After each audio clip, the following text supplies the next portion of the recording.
નમસ્કાર દર્શક મિત્રો, અમારી ચેનલમાં આપનું ફરી એકવાર હાર્દિક સ્વાગત છે। તો મિત્રો, કોઈ ભલે ગમે તેટલું કરગરે, પરંતુ હોળી પહેલાં પોતાના ઘરની આ 3 વસ્તુઓ ભૂલથી પણ કોઈને ન આપતા। તો મિત્રો, વિડીયોમાં આપણે આગળ વધીએ તો દુનિયા વિચારે છે કે હોળી રંગોના, ખુશીઓને અને ભાઈચારાનો તહેવાર છે। હા, તે છે, પરંતુ શું તમે આ રહસ્યો જાણો છો કે જ્યોતિષ અને પ્રાચીન તંત્રશાસ્ત્રમાં હોળીથી ઠીક પહેલાંના 8 દિવસોને, જેમને હોળાષ્ટક કહેવામાં આવે છે, તેમને શું માનવામાં આવ્યા છે? આ 8 દિવસ કોઈ મામૂલી દિવસ નથી હોતા। આ કાળી શક્તિઓ, અઘોરી વિદ્યાઓ, સ્મશાન જગાડનારાઓ અને નકારાત્મક ઉર્જાઓનું સૌથી મોટું અને સૌથી ખોફનાક કેન્દ્ર હોય છે। આ એ ભયાનક સમય છે જ્યારે હવામાં પણ જાદુટોણા, મારણક્રિયા, ઉચ્ચાટન અને વશીકરણ થતું હોય છે। આ 8 દિવસોમાં બ્રહ્માંડના તમામ ગ્રહો પોતાની સૌથી ઉગ્ર અને ખતરનાક અવસ્થામાં હોય છે।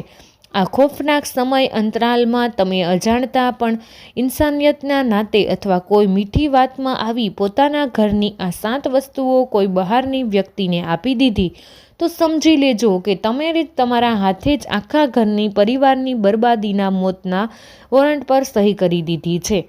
જો તમે આ જાણ્યા પછી પણ તમારા અહંકારમાં અથવા ઉતાવળમાં આ જાણકારીને અધૂરી છોડી દેશો, અધવચ્ચેથી કટ કરી દેશો, તો મિત્રો, તમારી કિસ્મત અથવા ભગવાનને દોષ ન દેતા, કારણ કે જે ભયાનક અને રહસ્યમય ઘટના તમારી સાથે ઘટવાની છે, તેનાથી પછી તમને દુનિયાની કોઈ તાકાત કે તાંત્રિક કે ડૉક્ટર નહીં બચાવી શકે। આટલા માટે પોતાનું બધું જ કામ થોડીવાર માટે છોડી દો, મગજને બિલકુલ શાંત કરી લો, એક એક વાતને પથ્થરની લકીર જેમ તમારા મગજમાં ગાંઠ બાંધી લો। તો મિત્રો, તમે આંખોએ દર્દ જોયું હશે, છેલ્લા કેટલાય વર્ષોથી જે ભયાનક તકલીફો વેઠી છે તે હું અનુભવી શકું છું। તમે પાઈ માટે, એક રૂપિયા માટે તમે જોયા હશે। યાદ કરો તમારી જિંદગીનો એ કાળો દિવસ જ્યારે તમારું ખિસ્સું બિલકુલ ખાલી હતું, ઘરમાં બાળકોને ખવડાવવા માટે રાશન નહોતું અને એક નાની મદદની જરૂર હતી। તમે આશા લઈ પોતાનાઓ પાસે ગયા હતા, ત્યારે શું થયું હતું? પોતાનાએ જ તમને ધૂતકારી દીધા હતા, દગો આપ્યો હતો કે તમારી પીઠમાં ખંજર ભોગ્યું હતું। તમારા જ સગા સંબંધીઓ, જેમ તમને લોહીથી પણ વધારે માનતા હતા, તેમણે પણ તમને તરછોડી દીધા હતા। પછી ભગવાનને પૂછ્યું, હે મહાદેવ, ઈશ્વર, આખરે મારી જ કિસ્મત આટલી ખરાબ કેમ? મેં કોઈનું શું બગાડ્યું છે? મને આટલી દર્દનાક સજા કેમ મળી રહી છે? મેં તો બધાનું ભલું જ કર્યું છે, પછી મારી સાથે જ ખરાબ કેમ થાય છે? તમે તમારી આખી જવાની, તમારી બધી જ ખુશીઓ, બધા જ શોખ, બધું જ તમારા પરિવાર માટે એક ઝટકામાં કુરબાન કરી દીધું હતું। તો મિત્રો, તમારા પિતૃદેવતા અને સ્વયં મહાદેવ હવે જઈને તમારી તપસ્યાથી તમારા પર પ્રસન્ન થયા છે। તમારા ઘરમાં માતા લક્ષ્મી આવવાના છે, ધનના ભંડાર ભરાવાના છે અને રસ્તા પણ ખુલી જવાના છે। કિસ્મતનું એક કાટ લાગેલું તાળું જે વર્ષોથી બંધ હતું, તે તૂટવા જઈ રહ્યું છે। તો મિત્રો, તો તમારે હવે આખરે એ 7 વસ્તુઓ કઈ છે જે તમારે કોઈ પણ કિંમતે, ભલે ગમે તે થઈ જાય, પોતાના ઘરના ઉંબરાની બહાર જવા નથી દેવાની। બિલકુલ કાન ખોલીને પૂરા ધ્યાન લગાવી સાંભળી લો। પહેલી વસ્તુ છે તે તમારે સૂર્યાસ્ત પછી તમારા ઘરની સફેદ વસ્તુઓ જેવી કે દૂધ, દહીં, ચોખા, ખાંડ અથવા તો તમારા ઘરનું મીઠું। મિત્રો, જ્યોતિષશાસ્ત્રમાં સફેદ રંગ કોઈ સામાન્ય રંગ નથી, તેનો સીધો અને ખૂબ જ ઊંડો પ્રભાવ ચંદ્રદેવ અને શુક્ર ગ્રહ સાથે હોય છે। ચંદ્રમા તમારા ઘરની શાંતિ અને મનના સુકૂનનો કારક છે। શુક્રદેવ તમારા ઘરના ઐશ્વર્ય, ધન સંપત્તિ અને સુખ સુવિધાઓના સ્વામી છે। વળી મીઠું તો સીધો સંબંધ ક્રૂર ગ્રહ રાહુ અને કર્મફળદાયતા શનિ સાથે હોય છે। હોળી પહેલાંના આ ખોફનાક અને રહસ્યમય 8 દિવસોમાં કેટલાય મોટા અઘોરી, તાંત્રિક અને તમારાથી બળનારા લોકો બીજાના ઘરેથી સફેદ વસ્તુ અથવા મીઠું માંગી ભયાનક મરણ અને મોહક ટોટકા કરે છે। કોઈ સાંજના સમયે જ્યારે સૂરજ ઢળી ગયો હોય અને રાતનું અંધારું છવાવા લાગે, તે સમયે તમારા ઘરનો દરવાજો ખખડાવે, બહુ મજબૂરીનું નાટક કરી તમારી પાસે દૂધ, દહીં કે ખાંડ, મીઠું માંગે, તો તરત જ પોતાના બંને હાથ જોડી સાફ કઠોર શબ્દોમાં કહી દેવું કે અમારી પાસે નથી, ભલે ગમે તેટલું કરગરે, ખાલી હાથે પાછા ન જવા દો।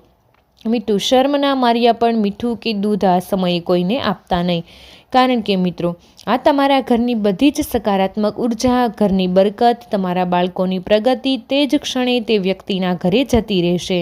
તેનું બધું જ દુર્ભાગ્ય, તેની પુસ્તકની દરિદ્રતા, તેના ઘરની ભયંકર બીમારી એક ઝટકામાં તમારા ઘરમાં પ્રવેશ કરી જશે. તમારું કમાયેલું ધન બીમારીઓમાં પાણીની જેમ વહેવા લાગશે. તમારા મિત્રો, તમે જરા મગજ પર જોર આપો. આ સાંજના સમયે મીઠું કે ખાંડ માંગનારા કોઈ અજાણ્યા લોકો નહીં હોય. તમારા જ આસપાસના લોકો અથવા તો ચાલાક સંબંધીઓ હશે, જે તમારા મોઢા પર તો બહુ મીઠું બોલે છે, પણ મિત્રો, પરંતુ પીઠ પાછળ તમારી બરબાદીની માન્યતા જોવે છે. માણસના જીવનની સૌથી કડવી અને રડાવી દે તેવી સત્યતા એ જ છે સાથીઓ, કે આ કળયુગના ખોફનાક દોરમાં કોઈ કોઈનું સગું નથી. જ્યારે તમારી પાસે પૈસા હોય, તમારું ખિસ્સું નોટોથી ભરેલું હોય, તો આ બધા જ સંબંધીઓ તમારી આગળ પાછળ ફરે છે, તમને આંખો પર બેસાડે છે. જ્યારે તમારો ખરાબ વખત આવે, ત્યારે તમને 100 રૂપિયાની જરૂર હોય તો પણ તમને સાફ ના પાડી દે છે. તો મિત્રો, હવે બીજી વસ્તુ છે સાવરણી. તમારા ઘરની જૂની સાવરણી. આપણા શાસ્ત્રો અને વેદોમાં સાવરણીને માત્ર સાફ સફાઈની કોઈ મામૂલી વસ્તુ નહીં, પરંતુ સાક્ષાત ધનની દેવી માતા લક્ષ્મીનું સ્વરૂપ માનવામાં આવ્યું છે. સાવરણી આપણા ઘરથી દરિદ્રતા રૂપી અલક્ષ્મીને બહાર કાઢે છે. માતા લક્ષ્મીના વાસને ઘરમાં સ્થિર કરે છે. પરંતુ બહુ બધા ભોળા લોકો હોળાષ્ટકના આ ભયાનક દિવસોમાં હોળીની સાફ સફાઈ કરતી વખતે અજાણતા પોતાની જૂની સાવરણી રોડ પર કચરામાં ફેંકી દેશે, અથવા કોઈ માંગવાવાળા ગરીબને દાનમાં આપી દેશે. ભૂલથી પણ પોતાની જિંદગીમાં આ મહાપાપ ન કરતા. હોળીથી ઠીક પહેલાં જૂની સાવરણી ઘરથી બહાર કાઢવાનો અથવા કોઈને આપવાનો સીધો જ મતલબ છે કે તમે તમારા હાથે જ પોતાની મરજીથી માતા લક્ષ્મીનું ઘોર અપમાન કર્યું છે. તમે ધનની દેવીને ધક્કા મારી પોતાના ઘરેથી બહાર હંમેશા માટે કાઢી દીધા છે. તંત્રવિદ્યા અને કાળી કિતાબમાં કોઈના ઘરની જૂની સાવરણીથી એવા ખોફનાક અને અચૂક ટોટકા કરવામાં આવે છે, જેના વિશે વિચારીને પણ રૂવાટા ઊભા થઈ જાય. તો તમારા દુશ્મનોના હાથમાં તમારી જૂની સાવરણી લાગી ગઈ, તો તે સાવરણીની સળીઓથી તમારા ઘરની આવકને એવી બાંધશે કે રાતોરાત કરોડપતિ માણસ પણ પાય થઈ જશે. તો વેપાર અચાનક ઠપ થઈ જશે. ઘરના મુખિયાની નોકરી છૂટી જશે. આખો પરિવાર દેવાના ભયાનક દબદલામાં ફસાઈ જશે, જ્યાંથી બહાર નીકળવાનો કોઈ રસ્તો નહીં હોય. તો મિત્રો, તમે ધ્યાનથી સાંભળો.